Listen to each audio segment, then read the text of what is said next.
Galera, sejam bem-vindos para mais um Relatos de Reddit. Temos aqui, ó, descobri que meu pai não tinha falecido, ele só tinha realmente escolhido abandonar a família. Antes de já dar início à leitura aqui do tema, eu vou pedir para que você se inscreva aqui no canal, aperta aqui no botão aqui embaixo. É muito importante, a gente está chegando próximo dos 1000 inscritos, isso é muito importante pra gente, mostra que vocês estão gostando do nosso trabalho. Então aperta aqui, não custa nada, só apertar aqui embaixo, se inscreve aqui pra gente, por favor. Eu tenho 33 anos e durante praticamente toda a minha vida, carreguei uma ausência que aprendi a aceitar ainda criança. Cresci ouvindo que meu pai havia quando eu tinha apenas 4 anos de idade. Minha mãe nunca gostava de tocar no assunto. Quando eu fazia perguntas, ela respondia apenas que ele era um homem bom, que me amava muito e que, infelizmente, a vida tinha sido injusta com a nossa família. Eu acreditava em cada palavra. Durante anos visitei o túmulo que supostamente era dele, levei flores em datas especiais e cresci imaginando como teria sido a minha infância se ele ainda estivesse vivo. Nunca senti raiva, senti apenas saudade de alguém que mal tive tempo de conhecer. Minha mãe criou a minha irmã praticamente sozinha, trabalhava como auxiliar de enfermagem durante o dia e ainda fazia plantões extras nos finais de semana para completar a renda. Nossa vida nunca foi fácil, mas também nunca passamos fome. Ela fazia milagres com um pouco dinheiro que entrava em casa. Lembro de vê-la costurando nossas roupas quando rasgavam, pesquisando promoções antes de fazer qualquer compra e deixando de comprar coisas para si mesmo para que nunca faltasse material escolar pra gente. Sempre enxerguei minha mãe como uma mulher extremamente forte, talvez por isso jamais tenha questionado muito a história do meu pai. Achava que relembrar aquilo iria apenas aumentar a dor dela. Na adolescência, comecei a sentir falta daquela figura paterna. Enquanto meus amigos aprendiam a dirigir com os pais, viajavam juntos ou simplesmente tinham alguém para pedir conselhos, eu tentava preencher aquele vazio de outras formas. Meu avô materno começou a ocupar esse espaço até falecer alguns anos depois. Foi ele que me ensinou a trocar um pneu, a fazer pequenos reparos em casas e enfrentar algumas dificuldades da vida adulta. Ainda assim, existia uma pergunta que nunca deixava completamente a minha cabeça. Quem realmente tinha sido meu pai? Minha mãe respondia da mesma maneira sempre. Dizia que era um cara trabalhador, gentil e muito apaixonado pela família. Comentava que morreu cedo demais, vítima de um acidente de trânsito, e que Deus tinha outros planos para ele. Eu nunca duvidei dessa versão. Afinal, por que uma mãe inventaria algo assim para os próprios filhos? O tempo passou, eu estudei, consegui um bom emprego, me casei e comecei a construir minha própria família. Minha irmã seguiu um caminho parecido. Nossa mãe envelheceu cercada pelos filhos e pelos netos. Eu imaginava que aquela história tinha ficado definitivamente no passado. Até que em uma tarde, um detalhe aparentemente significante mudou tudo. Tudo começou porque eu precisava emitir uma segunda via de alguns documentos antigos para resolver uma questão relacionada ao inventário da minha avó. Passei boa parte do dia em cartórios de órgãos públicos reunindo certidões da família. Em determinado momento, a funcionária pediu o nome completo do meu pai para localizar um registro específico. Informei naturalmente. Ela digitou algumas informações no sistema, olhou para a tela e franziu a testa. Depois levantou os olhos para mim e perguntou algo que na hora achei completamente sem sentido. Seu pai mudou de cidade recentemente? Eu sorri, imaginando que ela tivesse confundido os registros. Respondi que não seria possível, porque meu pai estava morto há quase 30 anos. A mulher olhou novamente para o computador, depois para mim e respondeu com uma calma que mudou completamente a minha vida. Senhor, pelo que consta aqui, essa pessoa está viva. Naquele instante, senti como se o chão tivesse desaparecido. Saí daquele cartório completamente desnorteado. A funcionária percebeu minha expressão e chegou a perguntar se eu estava passando bem. Pedi desculpas e disse que deveria haver algum erro no sistema, e aí fui embora tentando encontrar uma explicação lógica para aquilo. Passei o caminho inteiro até em casa repetindo para mim mesmo que registros públicos também falham, que talvez existisse uma outra pessoa com o mesmo nome ou alguma inconsistência no banco de dados. Era a única forma de evitar pensar na hipótese mais absurda de todas. Naquela noite praticamente não dormi. Quando mais tentava esquecer o assunto, mais aquela frase vinha na minha cabeça. Pelo que consta aqui, essa pessoa ainda está viva. Na manhã seguinte, resolvi voltar ao cartório, dessa vez disposto a entender exatamente o que havia acontecido. Expliquei toda a situação para a outra atendente e pedi para que ela conferisse novamente. Ela fez a pesquisa com muito cuidado, confirmou o nome completo, data de nascimento, filiação e todos os outros dados. Depois virou a tela discretamente para que eu pudesse enxergar as informações. Não existia qualquer dúvida, os dados eram do meu pai, e, segundo os registros oficiais, ele havia renovado documentos poucos meses antes. Naquele momento, minhas pernas ficaram fracas. Não era mais um erro de digitação. Alguém que eu acreditava que havia ido embora há quase 3 décadas tinha ido pessoalmente atualizar os documentos públicos poucos meses atrás. Saí dali decidido a conversar com minha mãe imediatamente. Durante todo o trajeto, imaginei dezenas de explicações diferentes. Talvez meu pai tivesse sido dado por engano, talvez existisse algum problema judicial, talvez tivesse perdido a memória. Eu procurava qualquer hipótese que preservasse a imagem daquele homem que construí durante quase a vida inteira.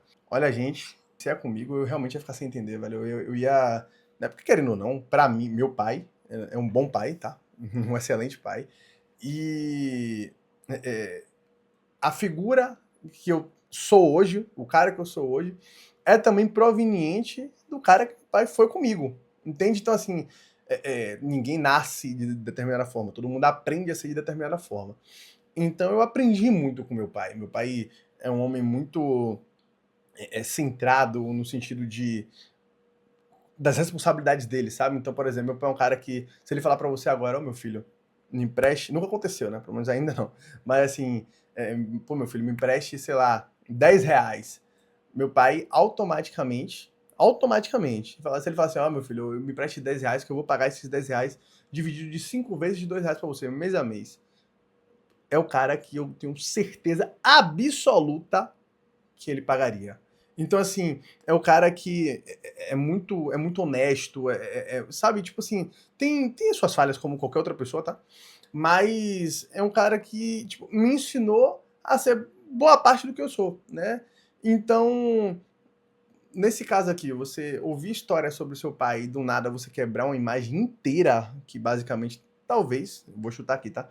Não sei da história, mas talvez a mãe tenha falado tudo isso para que eles não crescessem. Tem mães que são boas de fato. Às vezes o pai abandona a família e tem mães que dão bons discursos para que a criança cresça com um olhar, tipo, não um olhar triste, sabe? De que, tipo assim, ah, meu pai me abandonou, mas um olhar de, ah, não, seu pai, ele faleceu, mas ele era um homem maravilhoso e tudo mais. Que você vai, tipo assim, por mais que você não conviveu, você imagina que é uma pessoa legal, sabe? Então, tipo, sabe aquela vontade de, tipo assim, "Pô, eu gostaria de ter conhecido aquela pessoa?" Então, acho que é mais por isso. Mas deve ser uma coisa difícil de você entender isso aqui, tá? Difícil. Quando eu cheguei na casa da minha mãe, ela percebeu imediatamente que havia alguma coisa errada. Perguntou se tinha acontecido alguma coisa no trabalho. Eu respondi apenas que precisava fazer uma pergunta muito séria e que esperava uma resposta completamente sincera. Perguntei por que os registros do meu pai mostravam que ele ainda estava vivo. Nunca vou esquecer a expressão dela. Minha mãe ficou pálida na hora, sentou lentamente no sofá, ficou alguns segundos olhando para as próprias mãos e começou a chorar. Não um choro de surpresa, era um choro de alguém que sabia exatamente o que eu estava falando. Naquele instante entendi que a maior mentira da minha vida não tinha começado naquele cartório. Ela tinha começado dentro da minha própria casa. Esperei alguns minutos para que ela conseguisse falar. Apenas queria entender. Minha mãe respirou fundo e disse que aquele seria provavelmente o dia mais difícil da vida dela. Contou que meu pai realmente nunca tinha morrido. O acidente existiu, mas não foi fatal. Depois da recuperação, ele simplesmente decidiu ir embora.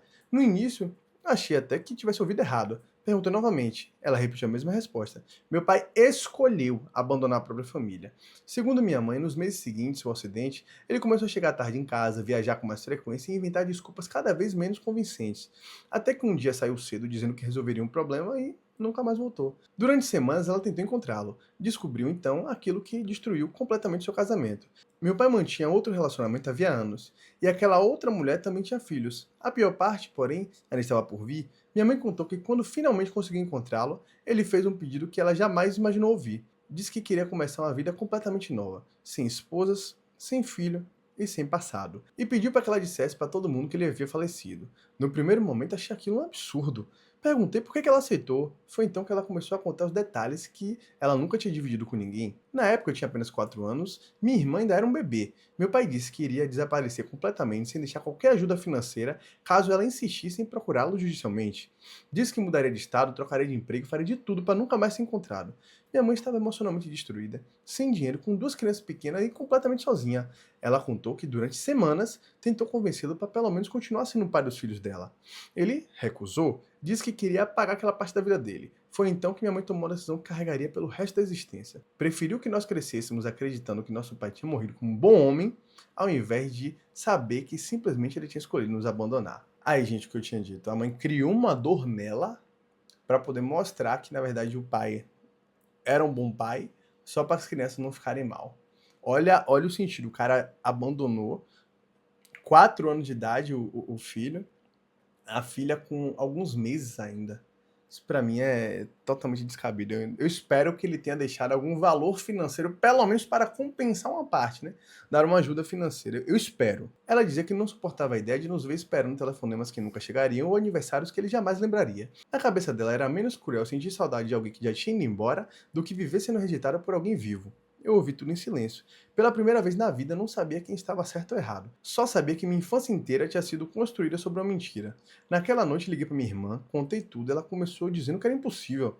E Terminou a ligação chorando. Nós dois passamos dias tentando entender o que fazer, até que tomamos uma decisão. Se ele realmente estava vivo, nós iríamos encontrá-lo. Encontrá-lo acabou sendo muito mais fácil do que a gente imaginava. Durante anos criou a imagem de um homem escondido, vivendo com medo de ser descoberto, mudando completamente de cidade para fugir do passado. A realidade era completamente diferente. Bastaram algumas pesquisas em registros públicos e redes sociais para encontrarmos o nome de uma pequena empresa de materiais elétricos registrada em outra cidade, pouco mais de 300 quilômetros da nossa. O sócio administrador tinha exatamente o nome do nosso pai. A fotografia da empresa mostrava um homem mais velho de cabelos grisalhos e barba bem aparada. Demorei alguns segundos olhando aquela imagem.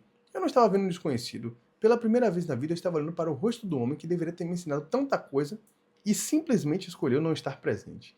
Minha irmã ficou em choque quando mostrei a fotografia. Nós dois tentávamos encontrar algum traço familiar. O formato do nariz, o jeito de sorrir, a postura. Era estranho perceber que carregávamos tantas características físicas de alguém que nunca participou da nossa vida. O mais doloroso, porém, veio minutos depois. Continuando a pesquisa, encontramos o perfil de uma mulher que parecia constantemente nas fotografias com ele. Em seguida, apareceram os filhos. Não eram crianças, eram adultos praticamente da nossa idade. Havia fotos de aniversários, formaturas, viagens em famílias, churrasco de domingo, dia dos pais e até mensagens emocionadas agradecendo ao melhor pai do mundo. E fala galera, eu tô passando aqui no meio desse vídeo para pedir um favor encarecido para você, ó. Se inscreve aqui no canal, aperta aqui no botão aqui embaixo, não paga nada, não custa nenhum centavo, mas é porque ajuda muito a gente a alcançar os 1000 inscritos, que é muito importante aqui pro canal. Então, ó, aperta aqui no botão aqui embaixo e vamos pra história. Fiquei olhando aquelas imagens durante muito tempo. Enquanto eu cresci acreditando que meu pai estava enterrado em um cemitério, ele aparecia sorrindo em fotografias, segurando os netos de outra família. Enquanto minha mãe fazia plantões dobrados para conseguir pagar as nossas contas, ele fazia viagens de férias. Enquanto eu deixava um buquê de flores no túmulo todos os anos, ele comemorava o aniversário cercado pelos outros filhos. Não era apenas a descoberta de que meu pai estava vivo, não.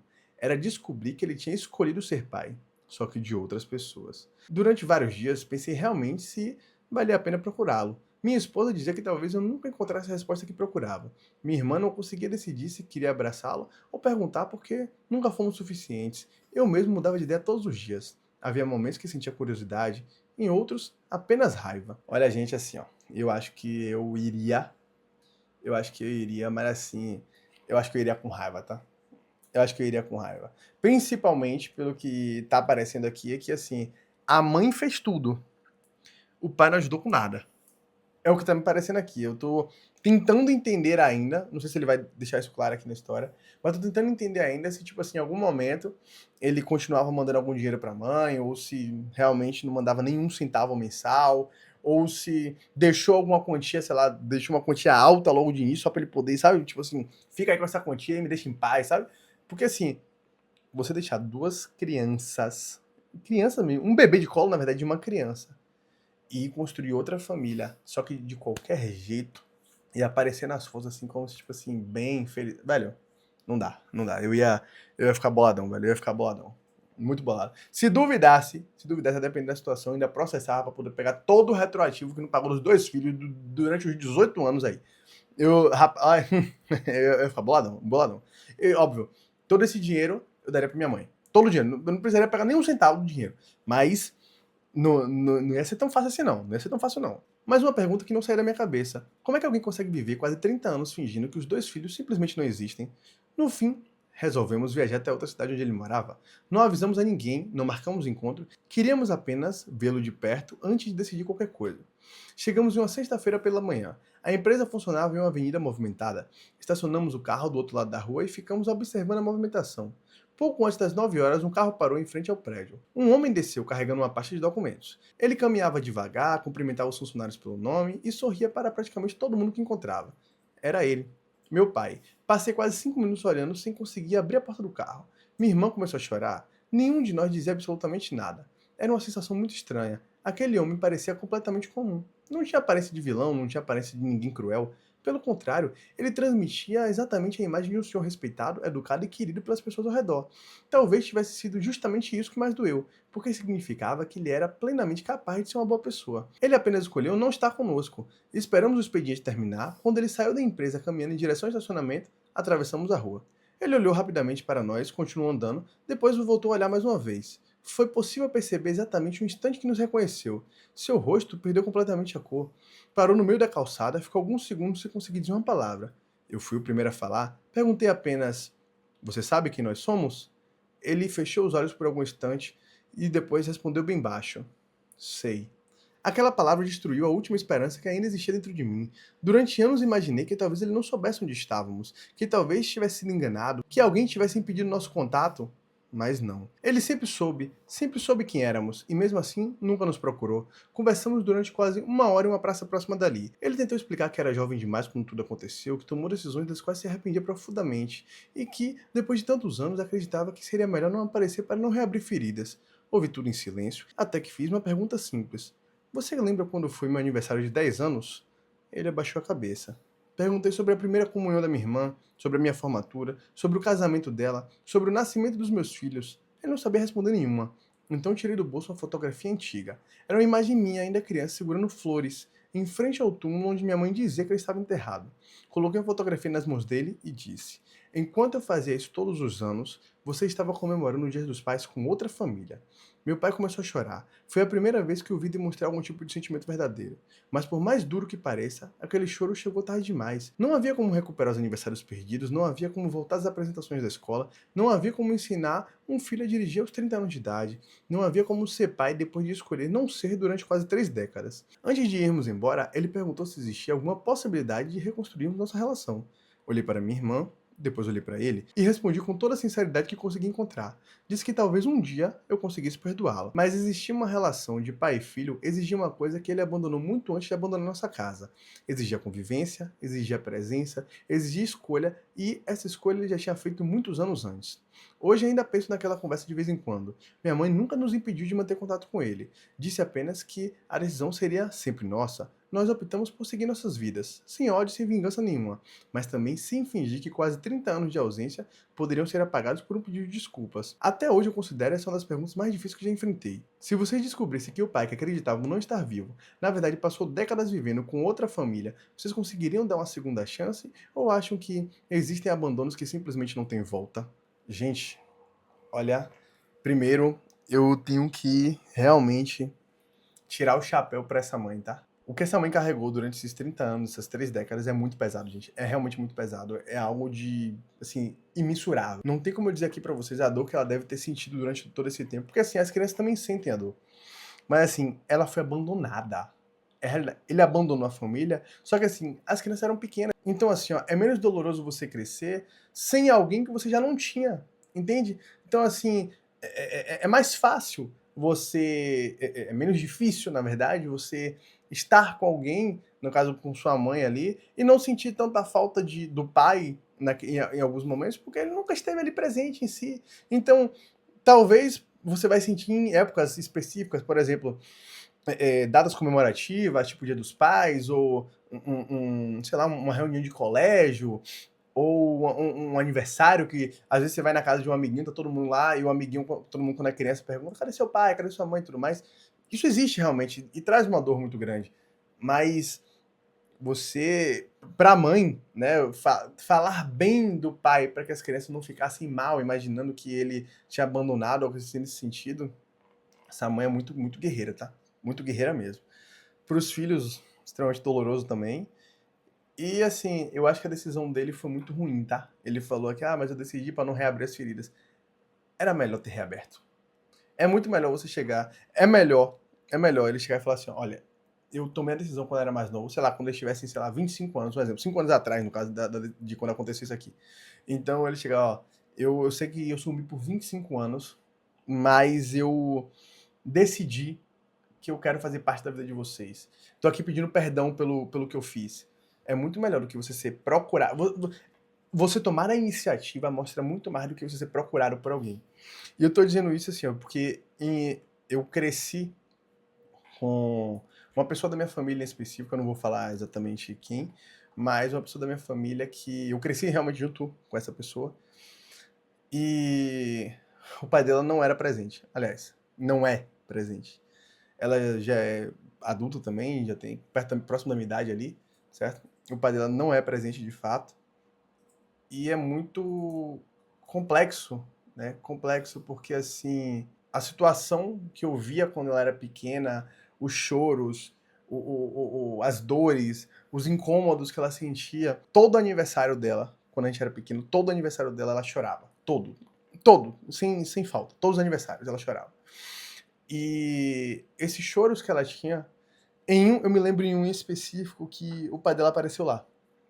O pai dela apareceu lá. Esse foi o único aniversário que ela não chorou. Porque em todos ela chorava, esperando o pai aparecer. Porque a figura paterna, gente, é muito importante. Tipo assim, não é só sobre a criança é apegada à mãe e tudo mais. Sabe? Mas assim, a figura paterna é muito importante também. E assim, você ter um convívio ali com seu pai vai mudar também quem você é. Eu falei aqui do meu pai em um certo momento do vídeo, mas assim, ela chorava todo, todo aniversário quando era pequena. E aí quando deu, sei lá, os 12, 13 anos ali, 11, ela começou a entender mais e começou a chorar menos, com menos frequência, mas a dor continuava igual. Tanto que se eu converso com ela e tudo mais e a gente entra nesse assunto, ela faz alguma brincadeira ou outra sobre o assunto, mas é uma brincadeira que você percebe que é um incômodo, sabe? Que tipo assim, poxa, eu queria que tivesse isso. E assim, só que não é só com ela, tá? Ela tem alguns irmãos, né, né, o pai não fez só ela, fez ela e mais, sei lá, 4, 5, 6, 7, 10 irmãos, ela não sabe exatamente quantos tem. E, infelizmente, todos foram assim. Ele passava, sei lá, um tempo com uma, depois um tempo com outra, ia engravidando, engravidando, engravidando. Não sei se pagar pensão pra ninguém. Acho que com essa pessoa específica da minha família demorou pra ele começar a pagar pensão. Então é difícil, gente. Muito difícil, viu? Muito difícil. Tanto pra pai, mãe, enfim. É muito difícil, velho. Muito difícil, muito difícil. E pros filhos também. Então é isso, gente. Eu espero que vocês tenham gostado desse vídeo. Já aperta aqui para se inscrever, porque a gente tá chegando perto dos 1000 inscritos, então a gente precisa chegar. Curte esse vídeo também. Comenta aqui, me diz o que você acha dessa história, se você conhece alguém assim, se já passou por isso também. E muito obrigado por assistir até aqui.